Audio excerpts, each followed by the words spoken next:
The new CIP visual identity incorporates the country's matriarchal brand featuring the immediately recognizable famous pitons.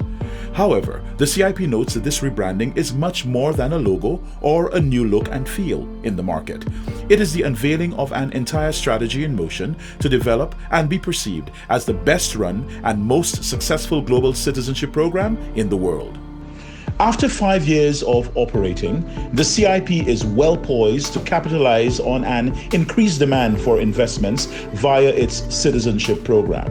Even with COVID, when we would expect that there'd be a reduction of numbers, it is the best time that CIP has witnessed over the 5 years. And I think what underpins this is the basic principle that the issue of international mobility that is so required by people is not phased by whether there's a pandemic or not. Persons want to move and they want that international mobility. And for Saint Lucia, I think we were at the right time, the right place. And I think the whole rebranding and the whole narrative that we've written will really put us in good stead and will continue showing those increases in numbers. A highlight of the rebranding is the enhanced website with user experience and user interface capabilities to allow for secure online applications, and also serves as a powerful marketing tool with its rich content and information. The brand pillars and tagline for the re-imaged CIP are authentic, respected, secured. At its core here, the integrity of our program is of utmost importance. So, for example, audits. Our program is audited every year.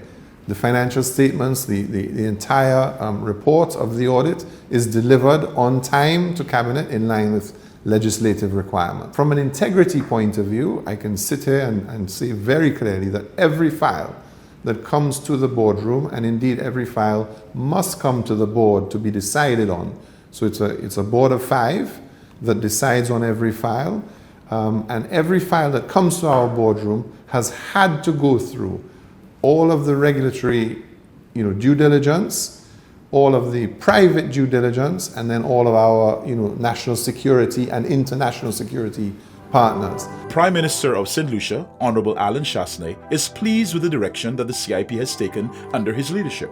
Key benefits from the revenue derived from the CIP program include availability and ease of access to affordable funding for investments and development in the country via the National Economic Fund, as well as improving the country's net worth and credit rating.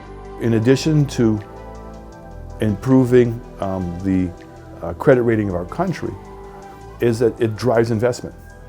So whether it's in healthcare, whether it's in education, whether it's in infrastructure, it makes free capital, monies that, in fact, we don't have to pay for. It's like having grant money to invest in our country. The difference is my government is not intending to use it as grant money.